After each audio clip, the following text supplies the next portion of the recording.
দাদা, আমাকে তাড়াতাড়ি হাসপাতালে পৌঁছে দেবে, আজ খুব বড় অপারেশন আছে রে। হ্যাঁ বোন, খেয়ে তোকে পৌঁছে দেবো।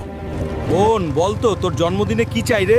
দাদা, আমাকে একটা স্কুটি কিনে দে। বোন আজই শহরে গিয়ে স্কুটি দেখবো রে। ম্যাডাম, আমি একটা স্কুটি নিতে চাই, এই নিন 2000 টাকা। আরে এই গরিব পোকাগুলো কোথা কোথা থেকে চলে আসে রে?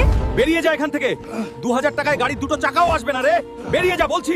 ওরা আমাকে কুকুরের মতন তাড়িয়ে দিল। বোনকে আমি এখন কি দেব রে? শুনুন শুনুন, শহরে একটা বিশাল ডাইনোসর ঢুকে এসেছে, যে মারতে পারবে তাকে 1 কোটি টাকা দেওয়া হবে। আমি ওই ডাইনোসর মারবো রে। আজকে আমি মরবো, না হলে এ মরবে রে। বন্ধুরা, এই শক্তিশালী ডাইনোসরকে মারার জন্য লাইক আর সাবস্ক্রাইব করো রে, তাহলে আমি শক্তি পাবো রে। আমার বোনের স্বপ্নর জন্য আমি পুরো দুনিয়ার সাথে লড়ে যেতে পারি রে। ম্যাডাম, একদিন গরিব বলেছিলে না? এই নেন, গুনুন কত লাগবে। এখন থেকে এই গোটা শোরুমটা আমার রে। বোন, এই যে তোর জন্মদিনের উপহার, খুশি তো তোর? হ্যাঁ ভাই, আমি খুশি।